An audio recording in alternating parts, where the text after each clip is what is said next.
Hello everyone, welcome to Victors knowledge. This is Sheenu Sharma. So ਅੱਜ ਆਪਾਂ start ਕਰਨ ਜਾ ਰਹੇ ਹਾਂ ਆਪਣਾ ਯੂਨਿਟ 2 ਲੈਕਚਰ ਨੰਬਰ 11। ਸੋ ਜਿਹੜਾ ਯੂਨਿਟ 2 ਹੈ ਉਹਦੇ ਵਿੱਚ ਕੋਈ ਨਵੀਂ ਮੇਰੇ ਪੁਰਾਣੇ ਕੰਟੈਂਟ ਜਿਹੜਾ ਨੋਟਸ ਬਣਾਏ ਹੋਏ ਸੀ ਮਟੀਰੀਅਲ ਉਹਦੇ ਵਿੱਚ ਐਡੀਸ਼ਨ ਕਰਨ ਦੀ ਜ਼ਰੂਰਤ ਨਹੀਂ ਹੈ। ਸੋ ਇਸ ਲਈ ਮੈਂ ਡਾਇਰੈਕਟਲੀ ਤੁਹਾਨੂੰ ਨੋਟਸ ਦੇ ਵਿੱਚੋਂ ਐਕਸਪਲੇਨ ਕਰੂੰਗੀ, ਕਿਉਂਕਿ ਜਦੋਂ ਮੈਂ ਟੈਲੀਗ੍ਰਾਮ ਦੇ ਵਿੱਚ ਫਿਰ ਨੋਟਸ ਸ਼ੇਅਰ ਕਰੂੰਗੀ ਤੁਹਾਨੂੰ ਈਜ਼ੀ ਹੋ ਜਾਊਗਾ ਰਿਲੇਟ ਕਰਨਾ। ਸੋ ਟੌਪਿਕ ਅੱਜ ਆਪਾਂ ਕਵਰ ਕਰਨ ਜਾ ਰਹੇ ਹਾਂ ਪਹਿਲੇ ਦੋ ਯੂਨਿਟ 2 ਦੇ maternal, child and adolescence healthcare ਤੇ ਨਾਲ reproductive health and rights। So start ਕਰਨ ਤੋਂ ਪਹਿਲਾਂ ਮੈਂ ਤੁਹਾਨੂੰ ਦੱਸਣਾ ਚਾਹੁੰਦੀ ਹਾਂ ਕਿ ਕਾਫੀ ਸਟੂਡੈਂਟਸ ਟੈਸਟ ਸੀਰੀਜ਼ ਦੀ ਵੇਟ ਕਰ ਰਹੇ ਨੇ। ਸੋ ਮੈਂ ਟੈਸਟ ਸੀਰੀਜ਼ ਤਿਆਰ ਕਰ ਰਹੀ ਹਾਂ ਤੇ ਉਹਦੇ ਵਿੱਚ ਤੁਹਾਨੂੰ 5 ਕੰਪਲੀਟ ਸਿਲੇਬਸ ਉੱਤੇ ਟੈਸਟ ਸੀਰੀਜ਼ ਮਿਲੂਗੀ। ਸੋ 5 ਟੈਸਟ ਹੋਣਗੇ, ਮੌਕ ਟੈਸਟ ਹੋਣਗੇ, ਜਿਹਦੇ ਵਿੱਚ ਹਰ ਟੈਸਟ ਵਿੱਚ 90 ਕੁਐਸਚਨ ਪਾਰਟ ਏ CDPO ਦਾ ਜਿਹੜਾ ਯੂਨਿਟ 1 ਪਾਰਟ A ਵਾਲਾ ਸਿਲੇਬਸ ਹੈ ਜਿਹਦੀ ਆਪਾਂ ਤਿਆਰੀ ਕਰ ਰਹੇ ਹਾਂ YouTube ਦੇ ਉੱਤੇ ਫ੍ਰੀ, ਉਹਦੇ ਕੁਐਸਚਨ ਹੋਣਗੇ। ਸੋ ਟੋਟਲ ਜੇ ਤੁਸੀਂ ਮੇਰੇ 5 ਦੇ 5 ਮੌਕ ਟੈਸਟ ਕਰ ਲਏ ਤਾਂ ਤੁਹਾਡੇ 450 ਕੁਐਸਚਨ ਤਿਆਰ ਹੋ ਜਾਣਗੇ। ਸੋ ਇਹਨਾਂ 450 ਕੁਐਸਚਨ ਤੋਂ ਇਲਾਵਾ ਮੈਂ ਤੁਹਾਨੂੰ 50 ਹੋਰ MCQs ਸਿਰਫ ਪਾਰਟ A ਸਿਲੇਬਸ ਉੱਤੇ ਨਾਲ ਫ੍ਰੀ ਪ੍ਰੋਵਾਈਡ ਕਰਵਾਉਂਗੀ। ਸੋ ਬਹੁਤ ਜਲਦੀ ਮੈਂ ਟੈਸਟ ਸੀਰੀਜ਼ ਲਾਂਚ ਕਰੂੰਗੀ। I am working on that. So now without wasting further time, let's move to our first topic from unit 2। So unit 2 ਗੱਲ ਕਰਦਾ ਹੈ ਹੈਲਥ, ਨਿਊਟ੍ਰੀਸ਼ਨ ਤੇ ਚਿਲਡਰਨ ਦੀ। ਸੋ ਪਹਿਲਾ ਟੌਪਿਕ ਹੈ ਮੈਟਰਨਲ, ਮਦਰ ਦੀ, ਪ੍ਰੈਗਨੈਂਟ ਲੇਡੀ ਦੀ, child ਦੀ ਤੇ ਐਡੋਲੈਸੈਂਸ ਦੀ health care ਬਾਰੇ। ਸੋ ਸਭ ਤੋਂ ਪਹਿਲਾ ਟੌਪਿਕ ਆ ਜਾਂਦਾ ਹੈ ਪ੍ਰੈਗਨੈਂਸੀ ਕੀ ਹੁੰਦੀ ਹੈ। ਸੋ ਪ੍ਰੈਗਨੈਂਸੀ ਉਹ ਸਮਾਂ ਹੈ ਜਿਹੜਾ ਸ਼ੁਰੂ ਹੋ ਜਾਂਦਾ ਹੈ ਜਦੋਂ ਬੱਚਾ ਕਨਸੀਵ ਕਰ ਲਿਆ, ਕੰਸੈਪਸ਼ਨ ਹੋ ਗਈ ਮਦਰ ਦੀ ਵੂਮ ਦੇ ਵਿੱਚ, ਜਦੋਂ ਐਗ ਫਰਟੀਲਾਈਜ਼ ਹੋ ਜਾਂਦਾ ਹੈ ਸਪਰਮ ਦੇ ਨਾਲ। ਤਾਂ ਆਪਾਂ ਨੂੰ ਪਤਾ ਹੈ ਕਿ ਯੂਟਰਸ ਦੇ ਵਿੱਚ ਜਿਹੜੀ ਉਹਦੀ ਲਾਈਨਿੰਗ ਹੈ ਉਹਦੇ ਵਿੱਚ ਇੰਪਲਾਂਟ ਹੋਣਾ ਸ਼ੁਰੂ ਹੋ ਜਾਂਦਾ ਹੈ। ਸੋ ਉਹਦੇ ਤੋਂ ਬਾਅਦ ਪਲੇਸੈਂਟਾ ਬਣਦਾ ਹੈ, ਐਮਬ੍ਰਿਓ ਬਣਦਾ ਹੈ ਤੇ ਫਿਰ ਪੂਰਾ ਦਾ ਪੂਰਾ ਇੱਕ ਫੀਟਸ ਡਿਵੈਲਪ ਹੁੰਦਾ ਹੈ। ਸੋ ਜਿਹੜੀਆਂ ਟਰਮਸ ਨੇ ਜਿਵੇਂ ਪਲੇਸੈਂਟਾ, ਐਮਬ੍ਰਿਓ, ਫੀਟਸ ਵੀ ਪਹਿਲਾਂ ਕੀ ਬਣਦਾ ਹੈ ਫਿਰ ਕੀ ਬਣਦਾ ਹੈ, ਸੋ ਇਹ ਐਜ਼ ਇਟ ਇਜ਼ ਤੁਹਾਨੂੰ ਯਾਦ ਹੋਣੀ ਚਾਹੀਦੀਆਂ ਨੇ। ਸੋ ਜਨਮ ਤੱਕ ਦਾ ਜਿਹੜਾ ਸਮਾਂ ਹੈ ਕੰਸੈਪਸ਼ਨ ਤੋਂ ਇਹ ਹੋ ਗਿਆ ਆਪਣੇ ਕੋਲ ਪ੍ਰੈਗਨੈਂਸੀ ਪੀਰੀਅਡ। ਸੋ ਯੂਜੂਅਲੀ 40 ਹਫ਼ਤਿਆਂ ਤੱਕ ਲਾਸਟ ਕਰਦੀ ਹੈ। ਪਹਿਲੇ ਦਿਨ ਤੋਂ ਸਟਾਰਟ ਹੋ ਕੇ ਜਦੋਂ ਤੋਂ ਇੱਕ ਔਰਤ ਨੂੰ ਲਾਸਟ ਮੈਂਸਟਰੂਅਲ ਪੀਰੀਅਡ ਆਇਆ ਹੁੰਦਾ ਹੈ, ਉਸ ਤੋਂ ਬਾਅਦ ਜਦੋਂ ਪ੍ਰੈਗਨੈਂਟ ਹੋ ਜਾਂਦੀ ਹੈ ਤਾਂ 3 ਟ੍ਰਾਈਮੈਸਟਰਸ ਦੇ ਵਿੱਚ 3-3 ਮਹੀਨਿਆਂ ਦੇ ਪੀਰੀਅਡ ਦੇ ਵਿੱਚ ਆਪਾਂ ਵੰਡਦੇ ਹਾਂ ਇੱਕ ਪੂਰੀ ਪ੍ਰੈਗਨੈਂਸੀ ਦੇ ਸਮੇਂ ਨੂੰ। ਸੋ ਹੁਣ ਇਸ ਫਰਸਟ ਟੌਪਿਕ ਦੇ ਵਿੱਚੋਂ ਇੰਪੋਰਟੈਂਟ ਚੀਜ਼ਾਂ ਮੈਂ ਅਗੇਨ ਰਿਪੀਟ ਕਰ ਰਹੀ ਹਾਂ ਕਿ ਪ੍ਰੈਗਨੈਂਸੀ ਪੀਰੀਅਡ ਕੀ ਹੁੰਦਾ ਹੈ, ਕੰਸੈਪਸ਼ਨ ਟਿਲ ਬਰਥ, ਐਗ ਫਰਟੀਲਾਈਜ਼ ਹੋ ਜਾਂਦਾ ਸਪਰਮ ਦੇ ਨਾਲ, ਯੂਟਰਸ ਦੇ ਵਿੱਚ ਲਾਈਨਿੰਗ ਨਾਲੋਂ ਅਟੈਚ ਹੋ ਜਾਂਦਾ ਹੈ, ਇੰਪਲਾਂਟ ਹੋ ਜਾਂਦਾ ਹੈ। ਉਸ ਤੋਂ ਬਾਅਦ ਪਲੇਸੈਂਟਾ, ਐਮਬ੍ਰਿਓ, ਫੀਟਸ। ਸੋ ਟੋਟਲ ਕਿੰਨਾ ਟਾਈਮ ਹੁੰਦਾ ਹੈ 40 ਹਫ਼ਤਿਆਂ ਦਾ, 3-3 ਮਹੀਨੇ ਦੇ 3 trimester. Then pregnancy stages. So ਹੁਣ ਆਪਾਂ ਡੀਟੇਲ 'ਚ ਪੜਾਂਗੇ। ਸੋ ਇਹ ਪਿਕਚਰ ਮੈਂ ਐਡ ਕੀਤੀ ਹੋਈ ਹੈ ਕਿਉਂਕਿ ਇਹਦੇ ਨਾਲ ਤੁਹਾਨੂੰ ਬਹੁਤ ਆਰਾਮ ਨਾਲ ਸਾਰਾ ਕਲੀਅਰ ਹੋ ਜਾਊਗਾ। 9 ਸਟੇਜਸ ਨੇ। ਪਹਿਲਾ ਮਹੀਨਾ ਫਰਸਟ ਟ੍ਰਾਈਮੈਸਟਰ ਸਟਾਰਟ ਹੁੰਦਾ ਹੈ ਓਵੂਲੇਸ਼ਨ, ਕੰਸੈਪਸ਼ਨ।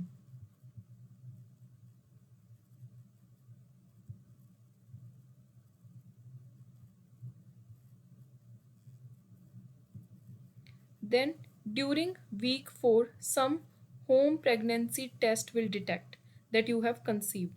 So usually ਕੀ ਹੁੰਦਾ ਹੈ ਕਿ ਜਦੋਂ menstrual cycle ਮਿਸ ਕਰਦੀ ਹੈ ਲੇਡੀ ਤੇ ਉਹਨੂੰ ਐਕਸਪੈਕਟ ਕਰ ਰਹੇ ਹੁੰਦੇ ਆ ਕਿ ਸ਼ਾਇਦ ਉਹ ਪ੍ਰੈਗਨੈਂਟ ਹੈ, ਤਾਂ ਮੋਸਟਲੀ ਵੀਕ 4 ਦੇ ਦੌਰਾਨ ਘਰੇ ਹੀ ਪ੍ਰੈਗਨੈਂਸੀ ਟੈਸਟ ਦੇ ਵਿੱਚ ਡਿਟੈਕਟ ਹੋ ਜਾਂਦਾ ਹੈ। ਐਮਬ੍ਰਿਓ ਉਸ ਸਮੇਂ ਸਿਰਫ 2 ਸੈਲਸ ਦਾ ਹੁੰਦਾ ਹੈ। ਦੂਜੇ ਮਹੀਨੇ ਕੀ ਹੁੰਦਾ ਹੈ, ਪ੍ਰੈਗਨੈਂਸੀ ਦੇ ਜਿਹੜੇ ਵਿਜ਼ੀਬਲ ਸਾਈਨਸ ਨੇ ਉਹ ਦਿਖਣੇ ਸ਼ੁਰੂ ਹੋ ਜਾਂਦੇ ਨੇ। ਸੋ ਐਕਸਟ੍ਰੀਮ ਫੈਟੀਗ, ਥਕਾਵਟ, ਯੂਰੀਨੇਸ਼ਨ ਬਾਰ-ਬਾਰ, ਮਾਰਨਿੰਗ ਸਿਕਨੈਸ, ਸਵੇਰੇ ਉੱਠਣ ਦਾ ਮਨ ਨਹੀਂ ਕਰਦਾ, ਹਾਰਮੋਨਲ ਫਲਕਚੁਏਸ਼ਨ ਹੋ ਜਾਂਦੀ ਹੈ, ਬੇਬੀ ਦਾ ਜਿਹੜਾ ਹਾਰਟ ਹੈ ਉਹ ਬੀਟ ਕਰਨਾ ਸ਼ੁਰੂ ਹੋ ਜਾਂਦਾ ਹੈ, ਬ੍ਰੇਨ ਵੀ ਫਾਰਮ ਹੋ ਜਾਂਦਾ ਹੈ। ਸੋ ਇਹ ਦੇਖ ਸਕਦੇ ਹੋ ਇੱਕ ਪਿਕਚਰ ਹੈ ਜਿਹੜੀ ਇਹ ਫਰਸਟ ਮੰਥ 'ਚ ਹੁੰਦੀ ਹੈ, ਇਹ ਸੈਕਿੰਡ ਮੰਥ ਵਿੱਚ ਇਸ ਤਰੀਕੇ ਨਾਲ ਹੁੰਦਾ ਹੈ। ਥਰਡ ਵਿੱਚ ਜਿਹੜਾ ਐਮਬ੍ਰਿਓ ਹੈ ਇਹ ਦੇਖ ਸਕਦੇ ਹੋ ਆਫੀਸ਼ੀਅਲੀ ਫੀਟਸ ਬਣ ਜਾਂਦਾ ਹੈ, ਮਾਰਨਿੰਗ ਸਿਕਨੈਸ ਘਟਣੀ ਸ਼ੁਰੂ ਹੋ ਜਾਂਦੀ ਹੈ, ਫੀਟਸ ਜਿਹੜਾ ਸਾਈਜ਼ ਹੈ ਇੱਕ ਪਲਮ ਦੇ ਸਾਈਜ਼ ਦੇ ਬਰਾਬਰ ਹੋ ਜਾਂਦਾ ਹੈ। ਚੌਥੇ ਮਹੀਨੇ 'ਚ ਕੀ ਹੁੰਦਾ, ਦੂਜਾ ਟ੍ਰਾਈਮੈਸਟਰ ਸ਼ੁਰੂ ਹੋ ਜਾਂਦਾ ਹੈ, ਬੇਬੀ ਦੇ ਜਿਹੜੇ ਬੋਨਸ ਨੇ ਹਾਰਡ ਹੋਣੀਆਂ ਸ਼ੁਰੂ ਹੋ ਜਾਂਦੀਆਂ ਨੇ, ਐਕਸਰੇ ਉੱਤੇ ਚਾਹੇ ਨਹੀਂ ਦਿਖਦੀਆਂ, 5 ਇੰਚ ਤੱਕ ਜਿਹੜਾ ਸਾਈਜ਼ ਹੈ ਉਹ ਹੋ ਜਾਂਦਾ ਹੈ, weight 5 ਆਉਂਸ ਤੱਕ ਹੋ ਜਾਂਦਾ ਹੈ। 5ਵੇਂ ਮਹੀਨੇ ਕੀ ਹੁੰਦਾ, ਬੇਬੀ ਕਿਕ ਕਰਨੀ ਸਟਾਰਟ ਕਰ ਦਿੰਦਾ ਹੈ, ਬੇਬੀ ਹੀਅਰਿੰਗ ਸਟਾਰਟ ਹੋ ਜਾਂਦੀ ਹੈ, ਕਾਮਨ ਡਿਸਕੰਫਰਟ ਜਿਵੇਂ ਬੈਕ ਹੋ ਗਿਆ, ਇੰਡਾਈਜੈਸ਼ਨ, ਹਾਰਟਬਰਨ, ਹੈਡੇਕ, ਇਹ ਤੁਹਾਨੂੰ ਪਤਾ ਹੋਣਾ ਚਾਹੀਦਾ। ਪੇਪਰ 'ਚ ਤੁਹਾਨੂੰ ਐਜ਼ ਇਟ ਇਜ਼ ਕੁਐਸਚਨ ਆ ਸਕਦਾ ਕਿ 5ਵੇਂ ਮਹੀਨੇ 'ਚ ਕੀ ਹੁੰਦਾ, ਚੌਥੇ 'ਚ ਕੀ ਹੁੰਦਾ। 6ਵੇਂ ਵਿੱਚ ਕੀ ਹੁੰਦਾ, ਜਿਹੜਾ ਦੂਜੇ ਟ੍ਰਾਈਮੈਸਟਰ ਦੀ ਲਾਸਟ ਮੰਥ ਹੈ, ਹਾਫ ਵੇ ਮਾਰਕ ਹੋ ਜਾਂਦਾ ਤੁਹਾਡੀ ਪ੍ਰੈਗਨੈਂਸੀ ਦਾ। At the end of this month baby is almost fully formed. So ਤੁਹਾਨੂੰ ਪੇਪਰ 'ਚ ਆ ਸਕਦਾ ਹੈ ਕਿ ਕਿਹੜੇ ਮਹੀਨੇ ਦੇ ਐਂਡ ਵਿੱਚ ਬੇਬੀ ਆਲਮੋਸਟ ਪੂਰੀ ਤਰੀਕੇ ਨਾਲ ਫਾਰਮ ਹੋ ਜਾਂਦਾ ਹੈ। So you should know this thing. Then possible occurrence of Braxton Hicks contraction, ਇਹ ਹੁੰਦੀ ਹੈ ਮੰਥ 7 ਦੇ ਵਿੱਚ। Baby's brain is beginning to process sights and sound. Baby is about 13 inch long. Baby is fully formed, ਹੁਣ ਗੱਲ ਕਰ ਰਹੇ ਆਪਾਂ 8ਵੇਂ ਮਹੀਨੇ ਦੀ। ਪੁਟਿੰਗ ਔਨ ਵੇਟ, ਬੇਬੀ ਦੀਆਂ ਲੰਗਸ ਪੂਰੇ ਤਰੀਕੇ ਨਾਲ ਡਿਵੈਲਪ ਹੋ ਜਾਂਦੀਆਂ ਨੇ। ਤੇ ਲਾਸਟ ਹੋ ਗਿਆ ਕਾਮਨ ਡਿਸਕੰਫਰਟ, ਕੰਟਰੈਕਸ਼ਨਸ ਹੁੰਦੀਆਂ ਤੇ ਬਹੁਤ ਜ਼ਿਆਦਾ ਪੇਨ ਹੁੰਦੀ ਹੈ, ਪੈਲਵਿਕ ਪ੍ਰੈਸ਼ਰ ਹੁੰਦਾ ਹੈ, ਸੌਣ ਵਿੱਚ ਦਿੱਕਤ ਆਉਂਦੀ ਹੈ। ਸੋ ਕਦੇ ਵੀ ਇਸ ਸਮੇਂ ਤੁਹਾਡੇ ਪ੍ਰੈਗਨੈਂਸੀ ਜਿਹੜੀ ਉਹ ਕੰਪਲੀਟ ਹੋ ਸਕਦੀ ਹੈ, ਬੇਬੀ ਬੋਰਨ ਹੋ ਸਕਦਾ ਹੈ। So pregnancy generally divided into 3 period of trimester, each of about 3 month, ਆਪਾਂ ਪੜ੍ਹ ਚੁੱਕੇ ਹਾਂ। Obstetricians have defined each trimester as lasting for 12 weeks. So ਇਹ time period ਹੈ ਕਿ estimated ਹਰ trimester ਹੈ 12 ਵੀਕ ਦਾ ਮਤਲਬ ਕਿ almost 3 ਮਹੀਨੇ। ਸੋ ਐਵਰੇਜ ਡਿਊਰੇਸ਼ਨ ਇਹ ਮੰਨੀ ਜਾਂਦੀ ਹੈ ਇੱਕ ਨਾਰਮਲ ਹੈਲਦੀ ਪ੍ਰੈਗਨੈਂਸੀ ਦੀ 40 ਵੀਕ। ਸੋ ਹੁਣ ਆਪਾਂ ਡਿਟੇਲ 'ਚ ਦੇਖਾਂਗੇ। ਫਰਸਟ ਟ੍ਰਾਈਮੈਸਟਰ ਵੀਕ 1 ਤੋਂ ਵੀਕ 12 ਤੱਕ ਪਹਿਲਾ ਟ੍ਰਾਈਮੈਸਟਰ ਕਿਹਾ ਜਾਂਦਾ ਹੈ। ਪਹਿਲੇ 2 ਹਫ਼ਤੇ ਤੋਂ ਹੀ ਆਪਾਂ ਕੈਲਕੂਲੇਟ ਕਰਦੇ ਹਾਂ, ਚਾਹੇ ਇਸ ਸਮੇਂ ਮੈਂ ਜਿਵੇਂ ਤੁਹਾਨੂੰ ਪਿਕਚਰ ਵਿੱਚ ਦਿਖਾਇਆ ਪ੍ਰੈਗਨੈਂਸੀ ਅਸਲ ਵਿੱਚ ਐਗਜ਼ਿਸਟ ਨਹੀਂ ਕਰਦੀ, ਬਟ ਸਟਿਲ ਆਪਾਂ ਕਾਊਂਟ ਕਰਦੇ ਹਾਂ। ਜਿਹੜਾ ਤੀਜਾ ਹਫ਼ਤਾ ਹੁੰਦਾ ਹੈ ਉਦੋਂ ਮੇਨ ਫਰਟੀਲਾਈਜੇਸ਼ਨ ਸ਼ੁਰੂ ਹੁੰਦੀ ਹੈ। ਸੋ ਇਹ ਇੰਪੋਰਟੈਂਟ ਹੈ ਤੁਹਾਡੇ ਲਈ ਐਗਜ਼ਾਮ ਪੁਆਇੰਟ ਆਫ ਵਿਊ ਤੋਂ ਕਿ ਕਿਹੜੇ ਹਫ਼ਤੇ ਦੇ ਵਿੱਚ ਮੇਨ ਫਰਟੀਲਾਈਜੇਸ਼ਨ ਸ਼ੁਰੂ ਹੁੰਦੀ ਹੈ। ਚੌਥੇ ਦੇ ਵਿੱਚ ਇੰਪਲਾਂਟੇਸ਼ਨ, ਯੂਟਰਸ ਦੇ ਨਾਲ ਇੰਪਲਾਂਟ ਹੋ ਜਾਂਦਾ ਹੈ। ਦੈਨ ਚੌਥੇ ਵੀਕ ਦੇ ਵਿੱਚ ਹੀ ਕੀ ਹੁੰਦਾ ਹੈ, ਫਿਕੰਡੇਟਡ ਐਗ ਹੈ ਜਿਹੜਾ ਯੂਟਰਸ ਤੱਕ ਪਹੁੰਚਦਾ ਹੈ ਤੇ ਵਾਲ ਤੋਂ ਨਿਊਟ੍ਰੀਐਂਟਸ ਲੈਣੇ ਸ਼ੁਰੂ ਕਰ ਦਿੰਦਾ ਹੈ। ਸੋ ਇਹ ਸਿੰਪਟਮਸ ਆਪਾਂ ਆਲਰੇਡੀ ਪੜ੍ਹ ਚੁੱਕੇ ਹਾਂ। Then second trimester. So second trimester ਦੇ ਵਿੱਚ ਜਿਹੜੇ ਮਸਕੂਲਰ ਆਰਗਨ ਹੁੰਦੇ ਨੇ ਯੂਟਰਸ, ਉਹ ਹੋਲਡ ਕਰਦੇ ਆ ਫੀਟਸ ਜਿਹੜਾ ਡਿਵੈਲਪ ਕਰਦੇ ਆ ਉਹਨੂੰ, ਤੇ ਐਕਸਪੈਂਡ ਹੋ ਜਾਂਦੇ ਆ ਘੱਟੋ ਘੱਟ 20 ਟਾਈਮਸ ਨਾਰਮਲ ਸਾਈਜ਼। ਜਿਹੜਾ ਯੂਟਰਸ ਹੈ ਜਦੋਂ ਅੰਦਰ ਫੀਟਸ ਹੁੰਦਾ ਹੈ, ਬੇਬੀ ਡਿਵੈਲਪ ਹੋ ਰਿਹਾ ਹੁੰਦਾ ਹੈ, ਤਾਂ ਯੂਟਰਸ ਨਾਰਮਲ ਸਾਈਜ਼ ਨਾਲੋਂ 20 ਗੁਣਾ ਸਾਈਜ਼ ਆਪਣਾ ਵਧਾ ਲੈਂਦਾ ਹੈ, ਐਕਸਪੈਂਡ ਹੋ ਜਾਂਦਾ ਹੈ। ਸੋ ਇਹ ਸਿੰਪਟਮਸ ਆਪਾਂ ਆਲਰੇਡੀ ਉੱਪਰ ਦੇਖ ਚੁੱਕੇ ਹਾਂ। ਥਰਡ ਟ੍ਰਾਈਮੈਸਟਰ ਦੇ ਵਿੱਚ ਵੀਕ 29 ਤੋਂ ਲੈ ਕੇ ਵੀਕ 40 ਤੱਕ ਫਾਈਨਲ weight gain ਹੁੰਦਾ ਹੈ, ਤੇ ਮੋਸਟਲੀ ਜਿਹੜਾ ਪ੍ਰੈਗਨੈਂਸੀ ਦੌਰਾਨ ਆਪਾਂ ਇੱਕ ਮਦਰ ਦਾ weight gain ਦੇਖਦੇ ਹਾਂ, ਬੇਬੀ ਦਾ ਜਿਹੜਾ ਪੇਟ ਦਾ, ਉਹ ਇਸੇ ਟਾਈਮ ਪੀਰੀਅਡ ਵਿੱਚ ਹੁੰਦਾ ਹੈ। 6 ਮਹੀਨਿਆਂ ਤੋਂ ਬਾਅਦ ਹੀ ਅਸਲੀ ਸਟਾਰਟ ਹੁੰਦਾ ਹੈ। So almost 28 gram daily weight gain ਹੁੰਦਾ ਹੈ। Women's belly transform in the shape as belly drops due to fetus turning in downward position ready for birth. So ਪੇਟ ਨੀਚੇ ਨੂੰ ਆਉਣਾ ਸ਼ੁਰੂ ਹੋ ਜਾਂਦਾ ਹੈ ਕਿਉਂਕਿ ਬਰਥ ਦੇ ਲਈ ਕਿਤੇ ਨਾ ਕਿਤੇ ਹੁਣ ਬੋਡੀ ਹੈ ਜਿਹੜੀ ਆਪਣੀ ਬੈਲੀ ਹੈ ਉਹ ਤਿਆਰ ਹੋਣੀ ਸ਼ੁਰੂ ਹੁੰਦੀ ਹੈ। ਸੋ ਬੇਬੀ ਡ੍ਰੌਪਿੰਗ ਕਹਿੰਦੇ ਇਹਨੂੰ ਆਪਾਂ, ਜਿਹੜਾ ਮੂਵਿੰਗ ਐਬਡੋਮਿਨ ਦੇ ਨੀਚੇ ਨੂੰ ਜਿਹੜਾ ਆਉਣਾ ਸਟਾਰਟ ਹੋ ਜਾਂਦਾ ਪੇਟ। ਪ੍ਰੀਨੇਟਲ ਤੇ ਐਂਟੀਨੇਟਲ ਕੇਅਰ ਕੀ ਹੁੰਦੀ ਹੈ? ਸੋ ਪ੍ਰੀਨੇਟਲ ਜਿਹਨੂੰ ਆਪਾਂ ਐਂਟੀਨੇਟਲ ਕੇਅਰ ਵੀ ਕਹਿੰਦੇ ਆ, ਇਹਦਾ ਮਤਲਬ ਹੈ ਪ੍ਰੈਗਨੈਂਸੀ ਦੇ ਦੌਰਾਨ ਜਦੋਂ ਬੱਚਾ ਹਜੇ ਪੈਦਾ ਨਹੀਂ ਹੋਇਆ, ਜਿਹੜੇ 9 ਮਹੀਨੇ ਨੇ, ਉਦੋਂ ਰੈਗੂਲਰ ਮੈਡੀਕਲ ਤੇ ਨਰਸਿੰਗ ਕੇਅਰ ਜਿਹੜੀ ਹੁੰਦੀ ਹੈ ਇੱਕ ਮਦਰ ਦੀ ਤੇ ਇੱਕ ਬੱਚੇ ਦੀ। ਸੋ ਪ੍ਰੀਨੇਟਲ ਕੇਅਰ ਇੱਕ ਪ੍ਰੀਵੈਂਟਿਵ ਕੇਅਰ ਹੈ। ਰੈਗੂਲਰ ਹੈਲਥ ਚੈੱਕਅਪ ਹੁੰਦੇ ਨੇ, ਡਾਕਟਰਸ ਤੋਂ ਕਰਵਾਓ, ਮਿਡਵਾਈਫ ਤੋਂ, ਨਰਸਿਸ ਤੋਂ, ਜਿਹਦੇ ਨਾਲ ਕੋਈ ਪੋਟੈਂਸ਼ੀਅਲ ਜੇ ਹੈਲਥ ਪ੍ਰੋਬਲਮ ਆ ਰਹੀ ਹੈ ਥਰੂ ਆਊਟ ਤੁਹਾਨੂੰ ਪ੍ਰੈਗਨੈਂਸੀ ਉਹਦਾ ਪਤਾ ਚੱਲ ਸਕੇ। ਤੇ ਇਹ ਜਿਹੜੀ ਪਹਿਲਾਂ ਹੀ ਚੈੱਕਅਪ ਕਰਾ ਰਹੇ ਹਾਂ ਇਹਦਾ ਫਿਰ ਬੈਨੀਫਿਟ ਹੁੰਦਾ ਹੈ ਮਦਰ ਤੇ ਚਾਈਲਡ ਦੇ ਲਈ। ਸੋ ਹੁਣ ਪ੍ਰੀਨੇਟਲ ਕੇਅਰ ਵਿੱਚ ਕੀ ਕੀ ਆਉਂਦਾ? ਸੋ ਇਹ ਐਗਜ਼ਾਮੀਨੇਸ਼ਨ ਪੁਆਇੰਟ ਆਫ ਵਿਊ ਤੋਂ ਬਹੁਤ ਇੰਪੋਰਟੈਂਟ ਹੈ, ਤੁਹਾਨੂੰ ਡਾਇਰੈਕਟਲੀ ਪੇਪਰ 'ਚ ਕੁਐਸਚਨ ਆਉਣ ਵਾਲਾ ਕਿ ਕਿਹੜੀ ਸਕੈਨ, ਕਿਹੜੀ ਵਿਜ਼ਿਟ ਹੈ, ਕਿੰਨੇ ਹਫ਼ਤੇ ਤੇ ਹੁੰਦੀ ਹੈ। ਸੋ ਮੰਥਲੀ ਵਿਜ਼ਿਟ ਪਹਿਲੇ 2 ਟ੍ਰਾਈਮੈਸਟਰ ਦੇ ਵਿੱਚ ਹੋਣਗੀਆਂ। ਫੋਰਟਨਾਈਟ ਵਿਜ਼ਿਟ ਹੋਣਗੀਆਂ ਡਾਕਟਰਸ ਨੂੰ 28ਵੇਂ ਤੇ 36ਵੇਂ ਵੀਕ ਦੇ ਵਿੱਚ। ਦੈਨ ਵੀਕਲੀ ਵਿਜ਼ਿਟ ਹੋਊਗੀ ਹਰ ਹਫ਼ਤੇ 36ਵੇਂ ਵੀਕ ਤੋਂ ਬਾਅਦ। ਸੋ ਡਿਲੀਵਰੀ 38 to 40 ਦੇ ਵਿੱਚ ਕਦੇ ਵੀ ਹੋ ਸਕਦੀ ਹੈ।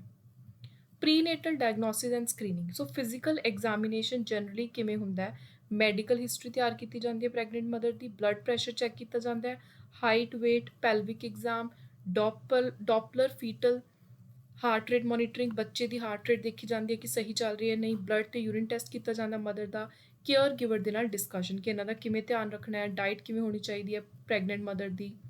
ਸੋ ਭਾਰਤ ਸਰਕਾਰ ਦੇ ਰੂਲਸ ਦੇ ਅਨੁਸਾਰ ਹਰ ਪ੍ਰੈਗਨੈਂਟ ਮਹਿਲਾ ਹੈ ਜਿਹੜੀ ਐਟਲੀਸਟ 4 ਵਿਜ਼ਿਟ ANC ਦੇ ਵਿੱਚ ਜਾਊਗੀ ਹੀ ਜਾਊਗੀ। ਸੋ ਐਂਟੀਨੇਟਲ ਕੇਅਰ ਦੇ ਲਈ, ਪ੍ਰੀਨੇਟਲ ਕੇਅਰ ਦੇ ਲਈ 4 ਵਾਰੀ ਜਾਣਾ ਹੀ ਜਾਣਾ ਚਾਹੀਦਾ ਹੈ ਹਰ ਪ੍ਰੈਗਨੈਂਟ ਮਦਰ ਨੂੰ।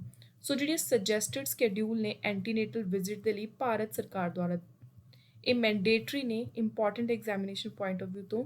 ਸੋ ਸਰਕਾਰ ਕਹਿੰਦੀ ਹੈ ਕਿ ਪਹਿਲੀ ਵਿਜ਼ਿਟ ਪਹਿਲੇ 12 ਹਫ਼ਤਿਆਂ ਦੇ ਅੰਦਰ ਅੰਦਰ ਹੋਣੀ ਚਾਹੀਦੀ ਹੈ। ਐਜ਼ ਸੂਨ ਐਜ਼ ਜਦੋਂ ਹੀ ਤੁਹਾਨੂੰ ਪ੍ਰੈਗਨੈਂਸੀ ਬਾਰੇ ਪਤਾ ਚੱਲਿਆ, ਕਿਸੇ ਡਾਕਟਰ ਕੋਲ ਜਾਓ, ਮਿਡਵਾਈਫ ਕੋਲ ਜਾਓ। ਫਿਰ 14 ਤੋਂ 26 ਹਫ਼ਤਿਆਂ ਦੇ ਵਿੱਚ ਸੈਕਿੰਡ ਵਿਜ਼ਿਟ ਹੋਣੀ ਚਾਹੀਦੀ ਹੈ, 28 ਤੋਂ 34 ਦੇ ਵਿਚਕਾਰ ਥਰਡ, 36 ਤੇ ਜਦੋਂ ਥੋੜੀ ਡਿਊ ਹੈ ਪ੍ਰੈਗਨੈਂਸੀ ਉਹਦੇ ਵਿਚਕਾਰ।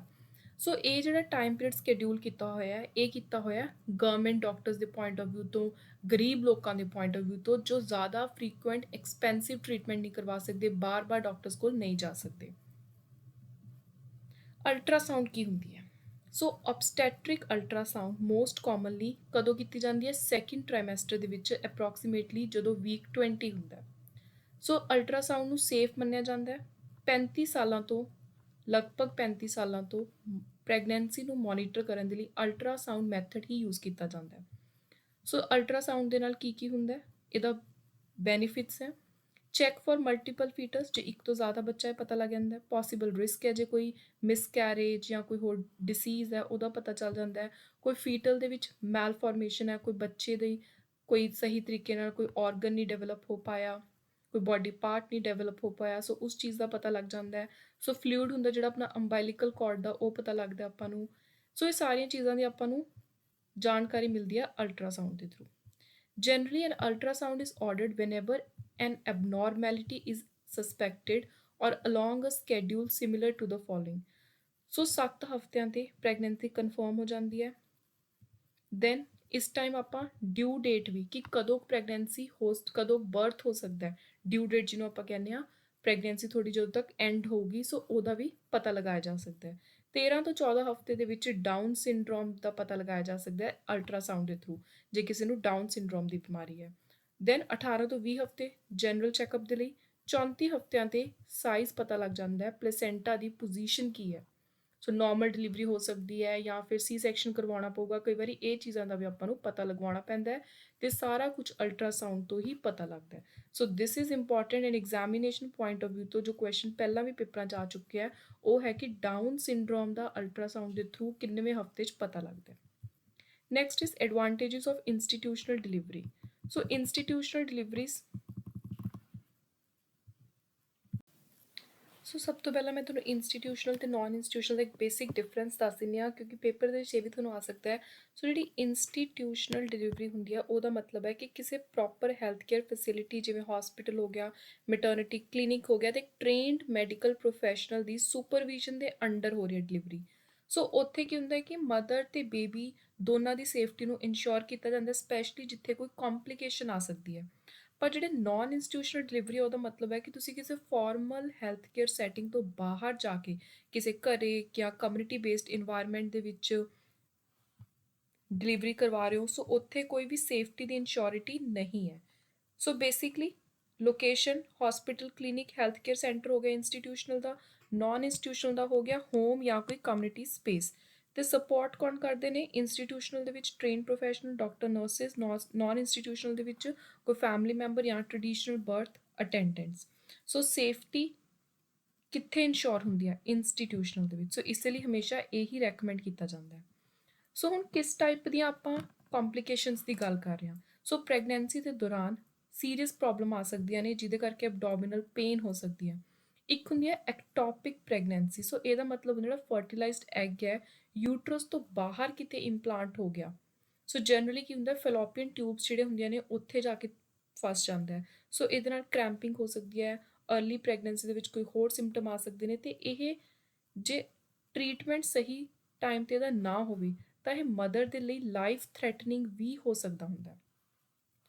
ਸੋ miscarriage, loss of pregnancy in first 20 weeks, vaginal spotting ਹੁੰਦੀ ਹੈ, ਬਲੀਡਿੰਗ ਜਨਰਲੀ ਪਹਿਲਾ ਸਿੰਪਟਮ ਹੁੰਦਾ ਹੈ। ਉਸ ਤੋਂ ਐਬਡੋਮੀਨਲ ਪੇਨ ਹੁੰਦੀ ਹੈ, ਜਿਹੜੀ ਕੁਝ ਘੰਟਿਆਂ ਤੋਂ ਲੈ ਕੇ ਕੁਝ ਦਿਨਾਂ ਤੱਕ ਵੀ ਹੋ ਸਕਦੀ ਹੈ, ਤੇ ਬਲੀਡਿੰਗ ਵੀ ਲਾਈਟ ਵੀ ਹੋ ਸਕਦੀ ਹੈ, ਹੈਵੀ। ਸੋ ਇਹ ਵੀ ਇੱਕ ਕੰਪਲਿਕੇਸ਼ਨ ਹੈ ਪ੍ਰੈਗਨੈਂਸੀ ਦੇ ਦੌਰਾਨ, ਜਿਨ੍ਹਾਂ ਨੂੰ ਹੈਂਡਲ ਕਰਨ ਦੇ ਲਈ ਇੱਕ ਇੰਸਟੀਟਿਊਸ਼ਨਲ ਸੈਟਅਪ ਹੀ ਚਾਹੀਦਾ ਹੈ।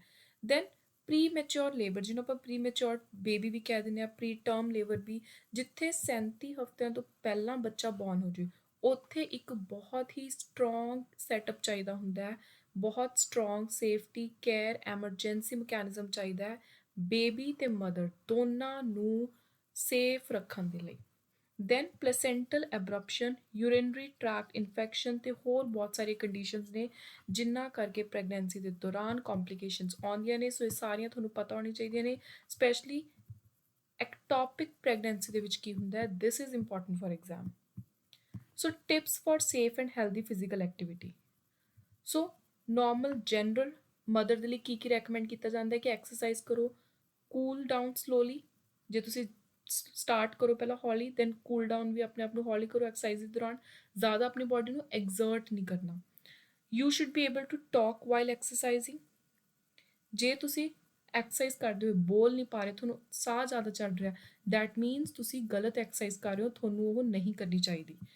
ਬ੍ਰੇਕਸ ਲਓ, ਆਪਣੇ ਆਪ ਨੂੰ ਜ਼ਿਆਦਾ ਤੰਗ ਨਾ ਕਰੋ। Careful not to lose your balance, ਕਿਤੇ ਤੁਸੀਂ ਫਿਸਲੋ ਨਾ। Don't exercise it high altitude, ਕਿਉਂਕਿ ਉੱਥੇ ਆਕਸੀਜਨ ਇਨਫ ਹੋ ਸਕਦਾ ਹੈ ਕਿ ਬੇਬੀ ਨੂੰ ਨਾ ਮਿਲੇ, ਸੋ ਖਤਰਾ ਹੋ ਸਕਦਾ ਦੋਨਾਂ ਨੂੰ, ਮਦਰ ਨੂੰ ਵੀ ਬੇਬੀ ਨੂੰ। ਜ਼ਿਆਦਾ ਹੀਟ ਜਾਂ ਹਿਊਮਿਡਿਟੀ ਦੇ ਵਿੱਚ, ਨਮੀ ਵਾਲੇ ਮੌਸਮ ਦੇ ਵਿੱਚ ਵੀ ਐਕਸਰਸਾਈਜ਼ ਨਹੀਂ ਕਰਨੀ। ਸੋ ਇਹ ਬੇਸਿਕ ਸੁਜੈਸ਼ਨਸ ਨੇ। ਦੈਨ ਹੁਣ ਆਪਣਾ ਇੱਥੇ ਟੌਪਿਕ ਖਤਮ ਹੁੰਦਾ ਹੈ ਪ੍ਰੀ ਨੇਟਲ ਕੇਅਰ ਵਾਲਾ। Now comes child care, day care ਜਿਹਨੂੰ ਆਪਾਂ ਕਹਿ ਦਿੰਦੇ ਹਾਂ। It is the care and supervision of a child, ਜਾਂ ਇੱਕ ਤੋਂ ਜ਼ਿਆਦਾ ਬੱਚਿਆਂ ਦੀ ਇੱਕ ਟਾਈਮ ਦੇ ਉੱਤੇ, whose age range from 2 weeks to 18 years। So child care ਇੱਕ ਬਹੁਤ ਵੱਡਾ ਟੌਪਿਕ ਹੈ, ਇਹਨੂੰ ਆਪਾਂ ਅਲੱਗ-ਅਲੱਗ ਹੈਡਸ ਦੇ ਅੰਦਰ ਪੜਾਂਗੇ। ਸੋ ਇੱਥੇ ਸਿਰਫ ਮੈਂ ਤੁਹਾਨੂੰ ਇੱਕ ਮੀਨਿੰਗ ਦੱਸ ਰਹੀ ਹਾਂ। ਚਾਈਲਡ ਕੇਅਰ ਫੈਸਿਲਿਟੀਜ਼ ਉਹ ਹੁੰਦੀਆਂ ਨੇ ਜਿੱਥੇ ਸਿਮਿਲਰ ਏਜ ਦੇ ਬੱਚਿਆਂ ਦਾ ਧਿਆਨ ਰੱਖਿਆ ਜਾਂਦਾ ਹੈ, ਉਹਨਾਂ ਨੂੰ ਕੇਅਰ ਗਿਵਰ ਦਿੱਤੇ ਜਾਂਦੇ ਨੇ, ਉਹਨਾਂ ਦੀ ਦੇਖ ਰੇਖ ਦਾ ਇੱਕ ਚਾਰਜ ਲਿਆ ਜਾਂਦਾ ਹੈ।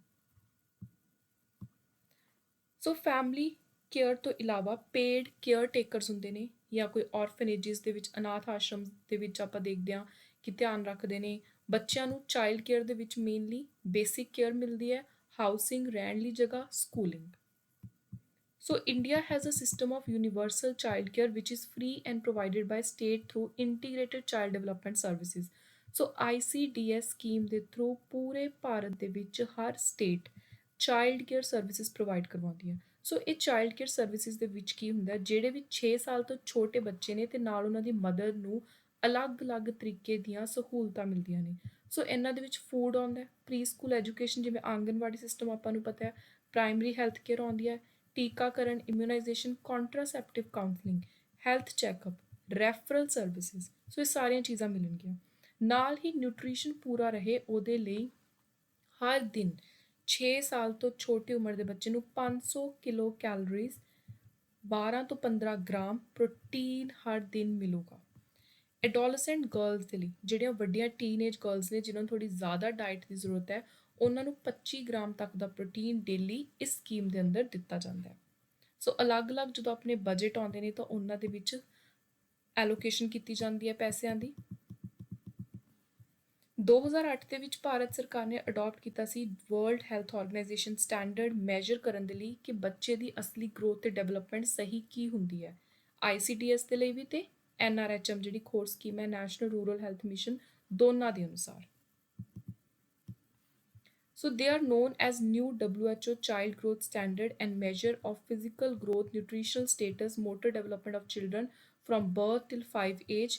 Despite increasing funding over past 3 decades, ICDS fell short of its stated objective and still face number of challenges। ਸੋ ਚਾਹੇ ਇਹਦੇ ਲਈ ਬਹੁਤ ਪੈਸਾ ਆ ਰਿਹਾ, WHO ਨਾਲ ਮਿਲ ਕੇ ਵੀ ਆਪਾਂ ਕੰਮ ਕਰ ਰਹੇ ਹਾਂ ਇਹਨਾਂ ਸਕੀਮਾਂ ਦੇ ਲਈ, ਸਟਿਲ ਕਿਤੇ ਨਾ ਕਿਤੇ ਆਪਾਂ ਨੂੰ ਪਤਾ ਹੈ ਕਿ ਜਿਹੜੇ ਆਫੀਸ਼ੀਅਲਸ ਕੰਮ ਕਰਦੇ ਨੇ ਇਹਨਾਂ ਸਕੀਮਾਂ ਨੂੰ ਲੈ ਕੇ, ਉਹ ਸਹੀ ਤਰੀਕੇ ਦੇ ਨਾਲ ਜ਼ਰੂਰਤਮੰਦ ਤੱਕ ਉਹਦਾ ਪੂਰਾ ਬੈਨੀਫਿਟ ਨਹੀਂ ਪਹੁੰਚਾਉਂਦੇ। ਗਰਾਊਂਡ ਲੈਵਲ ਉੱਤੇ ਆਪਾਂ ਨੂੰ ਪਤਾ ਹੈ ਕਿ ਐਡਮਿਨਿਸਟ੍ਰੇਟਿਵ ਮਸ਼ੀਨਰੀ ਦੇ ਵਿੱਚ ਕਿੰਨੀ ਜ਼ਿਆਦਾ ਪ੍ਰੋਬਲਮ ਹੈ।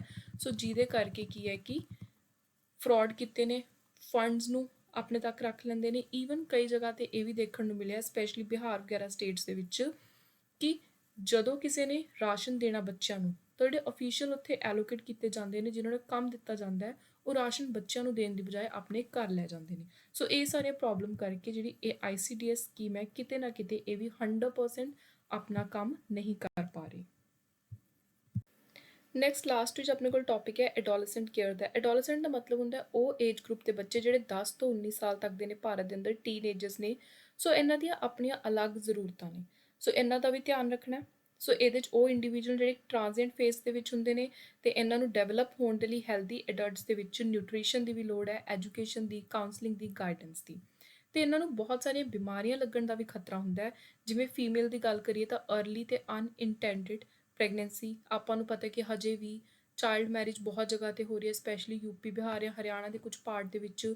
ਸੋ ਉੱਥੇ ਅਨਇੰਟੈਂਡਡ, ਅਣਚਾਹੀ ਪ੍ਰੈਗਨੈਂਸੀ ਹੁੰਦੀ ਹੈ, ਅਨਸੇਫ ਸੈਕਸ ਹੁੰਦਾ ਜਿਹਦੇ ਕਰਕੇ STI, HIV, ਏਡਸ ਹੋ ਸਕਦਾ ਹੈ, ਨਿਊਟ੍ਰੀਸ਼ਨਲ ਡਿਸਆਰਡਰ ਜਿਵੇਂ malnutrition, anaemia, overweight, alcohol, tobacco, drug abuse, mental health concern, injury, violence. So ਇਹ ਸਾਰੀਆਂ ਚੀਜ਼ਾਂ ਦਾ ਆਪਾਂ ਨੇ ਧਿਆਨ ਰੱਖਣਾ ਹੈ ਐਡੋਲੈਸੈਂਟ ਕੇਅਰ ਦੇ ਅੰਦਰ।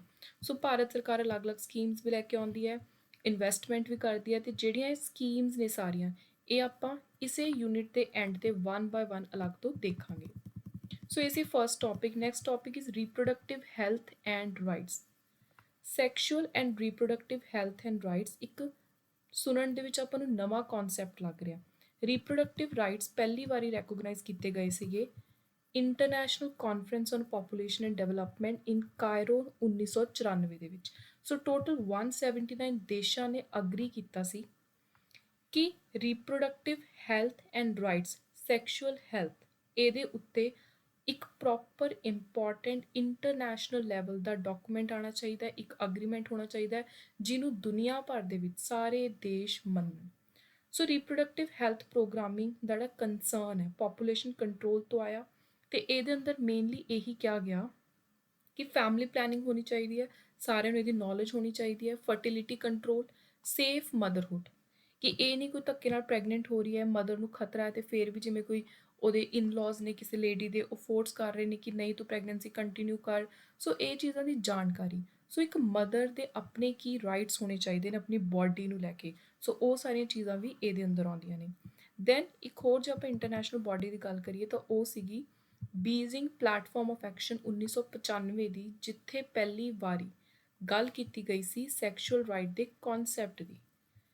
ਸੋ ਚੌਥੀ ਵਰਲਡ ਕਾਨਫਰੰਸ ਹੋਈ ਸੀ ਵੂਮੈਨ ਉੱਤੇ ਬੀਜ਼ਿੰਗ ਦੇ ਵਿੱਚ, ਜਿੱਥੇ 189 ਸਰਕਾਰਾਂ ਨੇ ਰੈਕੋਗਨਾਈਜ਼ ਕੀਤਾ ਕਿ ਸੋਸ਼ਲ ਕਲਚਰਲ ਡਿਸਕ੍ਰਿਮੀਨੇਸ਼ਨ ਹੋ ਰਹੀ ਹੈ, ਜੈਂਡਰ ਇਨਇਕੁਐਲਿਟੀ ਹੈ, ਜਿਹਦੇ ਕਰਕੇ ਲੈਕ ਆਫ ਇਨਫੋਰਮੇਸ਼ਨ, ਜਾਗਰੂਕਤਾ ਦੀ ਕਮੀ ਹੋਣ ਕਰਕੇ ਸੈਕਸ਼ੂਅਲ ਰੀਪਰੋਡਕਟਿਵ ਬਿਮਾਰੀਆਂ, ਇਲ ਹੈਲਥ ਬਹੁਤ ਜ਼ਿਆਦਾ ਵੱਧ ਰਹੀ ਹੈ। ਸੋ ਇੱਥੋਂ ਵੀ ਫਿਰ ਇਹ ਕਨਸੈਪਟ ਆਏ ਵਿਮਨ ਰਾਈਟਸ ਦੇ। ਸੋ ਮੇਨਲੀ ਜਦੋਂ ਆਪਾਂ ਨੇ ਰੀਪਰੋਡਕਟਿਵ ਰਾਈਟਸ ਦੀ ਗੱਲ ਕਰਨੀ ਹੈ ਤਾਂ ਇਹਨਾਂ ਨੂੰ ਆਪਾਂ ਨੇ ਵਿਮਨ ਰਾਈਟਸ ਦੇ ਨਾਲ ਰਿਲੇਟ ਕਰਕੇ ਪੜ੍ਹਨਾ ਹੈ ਕਿ ਇੱਕ ਔਰਤ ਨੂੰ ਕੀ ਕੀ ਹੱਕ ਨੇ ਆਪਣੀ ਬਾਡੀ ਨੂੰ ਲੈ ਕੇ, ਰੀਪਰੋਡਕਸ਼ਨ ਨੂੰ ਲੈ ਕੇ, ਇਸ ਟਾਈਪ ਦੇ ਡਿਸੀਜਨਸ ਨੂੰ ਲੈ ਕੇ। ਲਾਸਟ ਬਟ ਨਾਟ ਲੀਸਟ, ਅਕਤੂਬਰ 2007 ਦੇ ਵਿੱਚ target of universal access to reproductive health was eventually, ਇਹਨੂੰ ਅਲੱਗ-ਅਲੱਗ ਇੰਟਰਨੈਸ਼ਨਲ ਕਾਨਫਰੰਸਿਸ ਤੋਂ ਬਾਅਦ ਅਲਟੀਮੇਟਲੀ ਜਿਹੜੇ ਮਿਲੀਨੀਅਮ ਡਿਵੈਲਪਮੈਂਟ ਗੋਲਸ ਨੇ ਨੰਬਰ 5 ਦੇ ਵਿੱਚ ਇਹਨੂੰ ਇਨਕਲੂਡ ਕਰਤਾ ਸੀ। ਬਾਅਦ ਵਿੱਚੋਂ ਇਹਨੂੰ 2000 ਦੇ ਵਿੱਚ, ਪਹਿਲਾਂ ਇਹਨੂੰ 2000 ਦੇ ਵਿੱਚ ਐਕਸਕਲੂਡ ਕਰਤਾ ਸੀ, ਦੁਬਾਰਾ ਤੋਂ ਫਿਰ 2007 ਦੇ ਵਿੱਚ ਇਹਨੂੰ ਇਨਕਲੂਡ ਕਰ ਦਿੱਤਾ ਗਿਆ ਸੀ। ਸੋ ਗਲੋਬਲ ਆਪਾਂ ਨੇ ਦੇਖ ਲਿਆ ਕਿ ਕਿੱਥੇ ਕਿੱਥੇ ਰੈਕੋਗਨੀਸ਼ਨ ਮਿਲਿਆ ਇਸ ਕਨਸੈਪਟ ਨੂੰ। ਹੁਣ ਰੀਪਰੋਡਕਟਿਵ ਰਾਈਟਸ ਨੂੰ ਮਨੁੱਖੀ ਅਧਿਕਾਰ, ਹਿਊਮਨ ਰਾਈਟਸ ਦੀ ਤਰ੍ਹਾਂ ਹੀ ਦੇਖਿਆ ਜਾਂਦਾ ਹੈ। ਸੋ ਯੂਨੀਵਰਸਲ ਐਕਸੈਸ ਹੋਣਾ ਚਾਹੀਦਾ, ਹਰ ਕਿਸੇ ਨੂੰ ਇਸ ਬਾਰੇ ਜਾਣਕਾਰੀ ਹੋਣੀ ਚਾਹੀਦੀ ਹੈ। ਸੋ ਜਦੋਂ ਆਪਾਂ ਗੱਲ ਕਰਦੇ ਹਾਂ ਸੈਕਸ਼ੂਅਲ ਰੀਪਰੋਡਕਟਿਵ ਰਾਈਟਸ ਦੀ, ਤਾਂ ਇਹਦੇ ਵਿੱਚ ਕੀ ਕੀ ਆਉਂਦਾ ਹੈ? ਸੋ ਸਭ ਤੋਂ ਪਹਿਲਾਂ ਤਾਂ ਇਹਦੇ ਵਿੱਚ ਇਹ ਚੀਜ਼ ਆਉਂਦੀ ਹੈ ਕਿ ਜਦੋਂ ਵੀ ਕੋਈ ਲੇਡੀ ਹੈ, ਚਾਹੇ ਉਹ ਕਿਸੇ ਨਾਲ ਸੈਕਸ਼ੂਅਲ ਰਿਲੇਸ਼ਨ ਦੇ ਵਿੱਚ ਹੈ, ਚਾਹੇ ਕੋਈ ਰੀਪਰੋਡਕਸ਼ਨ ਹੋ ਰਹੀ ਹੈ, ਉਹ ਪ੍ਰੈਗਨੈਂਟ ਹੈ, ਉਹ ਸੇਫ ਹੈ। ਸੇਫਟੀ ਬਹੁਤ ਜ਼ਿਆਦਾ ਇੰਪੋਰਟੈਂਟ ਹੈ। ਅਬਿਲਿਟੀ ਟੂ ਰੀਪਰੋਡਿਊਸ, ਇਹ ਨਹੀਂ ਕਿ ਕੋਈ ਧੱਕੇ ਨਾਲ ਕਹਿ ਰਿਹਾ ਕਿ ਨਹੀਂ ਰੀਪਰੋਡਕਸ਼ਨ ਰੋਕਣੀ ਹੈ, ਕੋਈ ਤੁਹਾਡਾ ਅਬੋਰਸ਼ਨ ਕਰਵਾ ਰਿਹਾ। ਸੋ ਇਹ ਸਾਰੀਆਂ ਚੀਜ਼ਾਂ ਦੇ ਅਗੇਂਸਟ ਜਿਹੜੇ ਰਾਈਟਸ ਨੇ ਇਹ ਗੱਲ ਕਰਦੇ ਨੇ। ਦੈਨ ਹਰ ਕਿਸੇ ਨੂੰ ਹੱਕ ਹੋਣਾ ਚਾਹੀਦਾ ਕਿ ਉਹ ਡਿਸੀਜਨ ਲੈ ਸਕਣ ਆਪਣੀ ਖੁਦ ਦੀ ਰੀਪਰੋਡਕਟਿਵ ਹੈਲਥ ਨੂੰ ਲੈ ਕੇ। ਸੋ ਇਸ ਰੀਪਰੋਡਕਟਿਵ ਸੈਕਸ਼ੂਅਲ ਹੈਲਥ ਨੂੰ ਲੈ ਕੇ ਕਿਹੜੇ ਕਿਹੜੇ ਰਾਈਟਸ ਨੇ? ਸੋ ਪੇਪਰ ਦੇ ਵਿੱਚ ਤੁਹਾਨੂੰ ਆ ਸਕਦਾ ਹੈ, choice to marry comes under which of the following rights?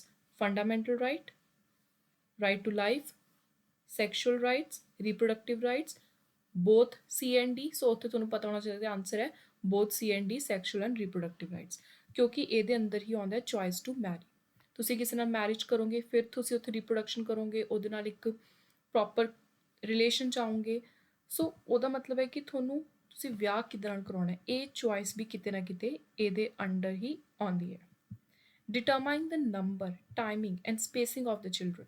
ਕੋਈ ਫੋਰਸ ਨਹੀਂ ਕਰ ਸਕਦਾ ਫੀਮੇਲ ਨੂੰ ਕਿ ਮੈਨੂੰ ਕੰਟੀਨਿਊਸਲੀ ਇੱਕ ਸਾਲ ਬਾਅਦ ਬੱਚੇ ਚਾਹੀਦੇ ਨੇ। ਸੋ ਇਹ ਵੀ ਇੱਕ ਸੈਕਸ਼ੂਅਲ ਐਂਡ ਰਿਪਰੋਡਕਟਿਵ ਰਾਈਟ ਹੈ, ਹਿਊਮਨ ਰਾਈਟ ਹੈ। Then safe legal family planning services ਦਾ ਐਕਸੈਸ ਹੋਣਾ ਚਾਹੀਦਾ, ਹੈਲਥ ਕੇਅਰ ਸਰਵਿਸ ਸਾਰਿਆਂ ਨੂੰ ਮਿਲਣੀ ਚਾਹੀਦੀਆਂ ਨੇ। ਪ੍ਰੈਗਨੈਂਸੀ ਅਤੇ ਚਾਈਲਡ ਬਰਥ ਦੋਨੋਂ ਵਿਮਨ ਦੇ ਲਈ ਸੇਫ ਹੋਣ, ਸੋ ਇਹ ਚੀਜ਼ ਦਾ ਵੀ ਆਪਾਂ ਨੇ ਧਿਆਨ ਰੱਖਣਾ ਹੈ। ਸੋ ਇਹ ਵੀ ਰਾਈਟਸ ਨੇ ਜਿਹੜੇ ਕਿ ਇੱਕ ਵਿਮਨ ਨੂੰ ਮਿਲਣੇ ਚਾਹੀਦੇ ਨੇ ਇੱਕ ਸੇਫ ਪ੍ਰੈਗਨੈਂਸੀ 'ਤੇ। ਫੈਮਿਲੀ ਪਲੈਨਿੰਗ ਬਹੁਤ ਇੰਪੋਰਟੈਂਟ ਹੈ। ਦੈਨ ਰਿਪਰੋਡਕਟਿਵ ਹੈਲਥ ਕੇਅਰ ਦੇ ਵਿੱਚ ਕੀ ਕੀ ਆਉਂਦਾ ਹੈ।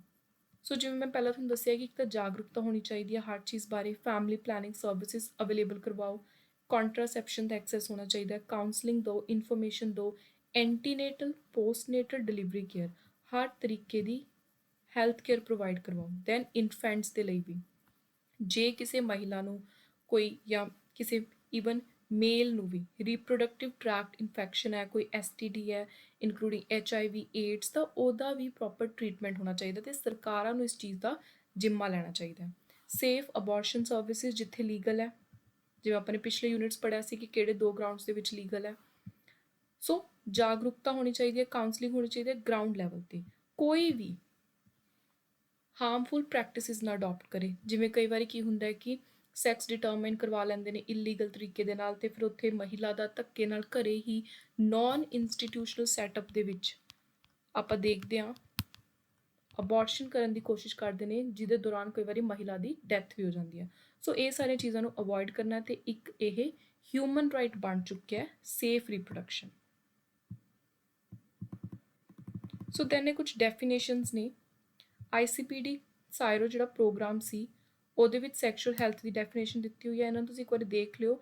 ਜਸਟ ਇੱਕ ਕਨਸੈਪਟ ਸਮਝਾਉਣ ਦੇ ਲਈ ਮੈਂ ਇੱਥੇ ਡੈਫੀਨੇਸ਼ਨਸ ਐਡ ਕੀਤੀਆਂ ਨੇ। ਦੈਨ ਵਰਲਡ ਹੈਲਥ ਆਰਗੇਨਾਈਜੇਸ਼ਨ ਦੀ ਡੈਫੀਨੇਸ਼ਨ ਹੈ, ਸੈਕਸ਼ੂਅਲ ਰਾਈਟਸ ਦੀ ਡੈਫੀਨੇਸ਼ਨ ਹੈ, ਰੀਪਰੋਡਕਟਿਵ ਰਾਈਟਸ। ਸੋ ਇਹ ਸਾਰਾ ਆਪਾਂ ਕਨਸੈਪਟ ਆਲਰੇਡੀ ਕਰ ਚੁੱਕੇ ਹਾਂ। ਸੋ ਨੈਕਸਟ ਟੌਪਿਕ ਹੋਗਾ ਪ੍ਰੀਵੈਂਟਿਵ ਕੇਅਰ, ਥਰਡ ਟੌਪਿਕ ਜਿਹੜਾ ਆਪਾਂ ਨੈਕਸਟ 12th ਲੈਕਚਰ ਦੇ ਵਿੱਚ ਸਟਾਰਟ ਕਰਾਂਗੇ। So that was all for today. Thank you and good luck.